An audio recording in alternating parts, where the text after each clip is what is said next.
नमस्कार, आप देख रहे हैं रवजी लाइव। अभी हमारे साथ रिजर्व बैंक के क्षेत्रीय निदेशक संजीव दयाल सर हैं। इनसे बात करेंगे डिजिटल लेन देन में जो इन दिनों लगातार धोखाधड़ी हो रही है उसमें। सर, सबसे पहले आपका स्वागत है ब्रेकिंग बयानों से। वित्तीय साक्षरता सप्ताह सर जो आरबीआई मना रहा है, ये है क्या सर एक्चुअली? ये रिजर्व बैंक का ये एक स्पेशल इनिशिएटिव है। ये हम 2016 से चला रहे हैं। साल में एक सप्ताह फिनेंशियल अवेयरनेस किसी एक पर्टिकुलर थीम पे एक फोकस्ड कैंपेन हम चलाते हैं पूरे कंट्री में एक साथ। और ये इस साल हम लोगों ने वो डिजिटल बैंकिंग को रखते हुए हमारा इस साल का थीम है गो डिजिटल गो सिक्योर।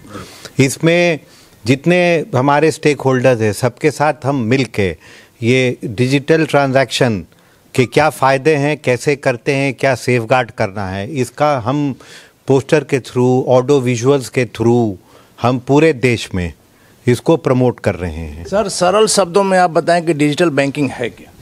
डिजिटल बैंकिंग सरल शब्दों में है कि एक डिजिटल माध्यम के थ्रू आप कहीं एनीवेयर एनी जगह बैठ के आप कर सकते हैं। जैसे फॉर एग्जांपल आप मोबाइल से कर सकते हैं। और ये क्लियर हो जाएगा समझने में अगर इसको आप कंपेयर करें इसके पहले जो हम बैंकिंग कैसे करते थे।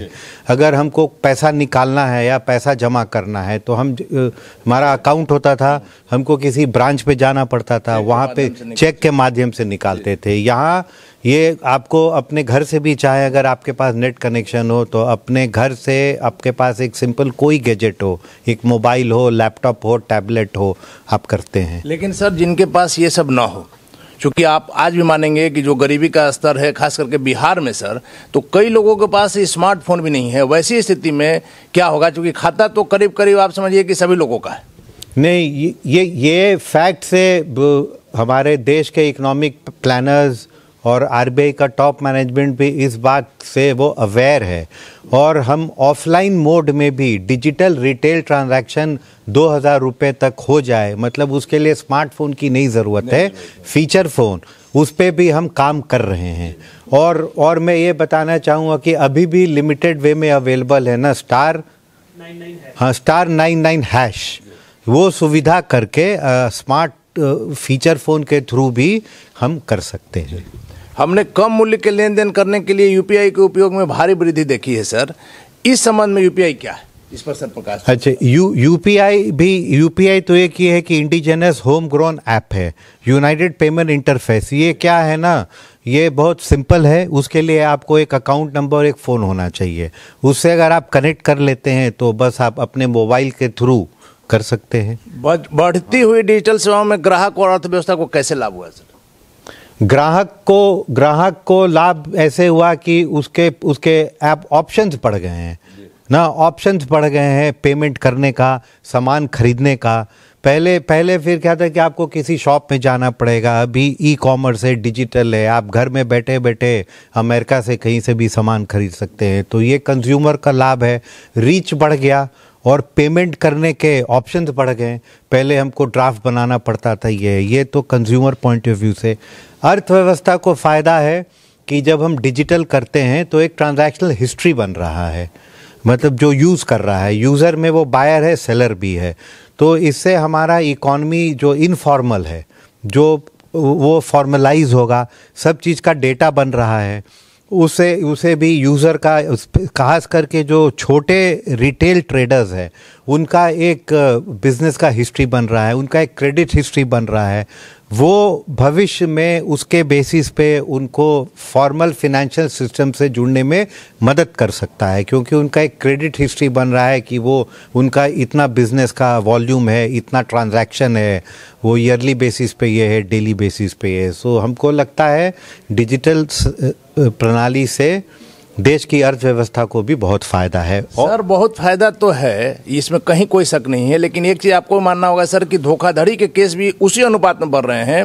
और आम आदमी कुछ समझने से पहले आपने कई बार देखा होगा, इधर कोई मैसेज भी नहीं आता है, मोबाइल नंबर तक चेंज हो जाता है और निकासी हो जाती है, और लोग जब जाते हैं अपडेट कराने तब पता चलता है। हाँ, नहीं, धोखाधड़ी का भी समस्या है। तो उसके लिए भी हम जागरूकता फैला रहे हैं। ये डिजिटल सिस्टम यूज़ करने के लिए थोड़ा सा कॉशियस और सतर्क रहने की भी ज़रूरत है। ट्रेडिशनल बैंकिंग में आपको केवल चेकबुक रखना था, चेकबुक है ना, चेकबुक के थ्रू पैसा निकलेगा और आपका सिग्नेचर। अभी डिजिटल बैंकिंग में आपको 5-6 चीज़ें ना जो आपका डिजिटल, उसको सुरक्षा रखना है। तो उसमें क्या है, और ये है कि वो करने के लिए जिसको भी वो इन्फॉर्मेशन मिल जाएगा वो ट्रांजैक्शन कर सकता है। तो इसी में क्या है ना कि जो धोखाधड़ी हो रहा है, हमको किसी भी हालत में हमको फ़ोन आए या हमको मैसेज आए कि आप इस साइट पे क्लिक करें, हम आपसे निवेदन करेंगे कि आप उसको स्प्रेड करें ना, कि लोगों से रिक्वेस्ट है कि उसको कभी भी किसी को अपने ये एटीएम के बारे में, आधार के बारे में, अकाउंट नंबर के बारे में, पासवर्ड के बारे में, ओटीपी के बारे में, पिन के बारे में किसी से शेयर ना करे, और कोई भी ऐसा लिंक जो अचानक आ जाए उसको भी वो शेयर ना करें। सर, आरबीआई बैंकों का बैंक है। आप देखते हैं कई बार, शायद आप लोग तक ये बातें नहीं आ पाती होंगी, लेकिन कई बार जब लोग शिकायत लेकर जाते हैं बैंक के पास, तो बैंक को जो रिस्पॉन्स देना चाहिए सर, वो नहीं देता है। नहीं, हम ये जो कंज्यूमर को उनको प्रोटेक्शन देने के लिए निरंतर प्रयास में हैं और नए नए पॉलिसी ला रहे हैं। तो ये है ना, और ग्रीवांस रिड्रेसल को हमने उसका स्कोप बढ़ाया है और फास्ट हो उसको भी हम लोगों ने किया है। और अभी टेक्नोलॉजी का सहारा लेके इंटीग्रेटेड स्कीम 15 नवंबर से बनाए हैं।